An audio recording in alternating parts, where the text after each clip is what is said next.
Majo John Madden. Here's an outtake from the last video. What I intended to talk about, but I never talked about. When I was here in the RGV for 9 months, 3 years ago, trying to find a place to cross the border. The border is right over there. But my tags were expired on my camper van and I could not legally get across. When I was at South Padre Island, which is the ocean playground just about 30 miles from here, the cops on South Padre Island all knew I was illegal. And they said to me, "You're going to Mexico, right? Could you please go so we don't have to try to enforce you because we don't want to hurt you." That's what the Latino cops are like. So I did go to Mexico and had 2 spectacular years there, and then got sick and was medevaced by the U.S. consulate in Playa del Carmen back to the U.S. Went back to Asheville, North Carolina, where I had been and knew the medical system. While I was there, I encountered an old friend on the street.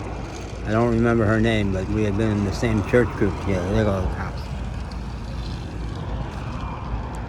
And her thing was, Asheville does have a homeless problem, as Brownsville does. And in the winter, when the tourists are all gone, the homeless kind of take over the downtown. Not necessarily that there's more of them, but there aren't the tourists.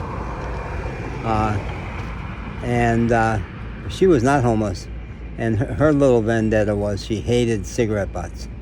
And you don't see them much here in Brownsville.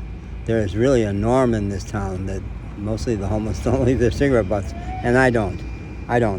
And I usually take the filter off so that if I do throw one down, it's just a little piece of paper and tobacco in there. And I thought, oh, come on, make an exception, you can throw that away. But I don't want to. And this is a toast to whatever that girl's name, who was Goofy.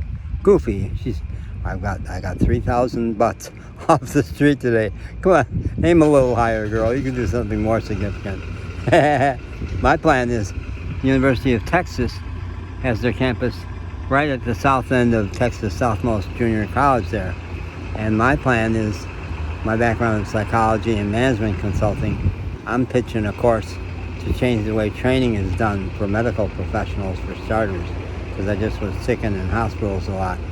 And my course, Healing the Healer, is the plan is to sell it to the occupational therapy school over there, because the E-Bridge, where I'm about to rent space, is half City of Brownsville and half University of Texas. So I think that's very, very possible. So it's good to span a lot of reality within yourself, I think. I am A. Show. Bye.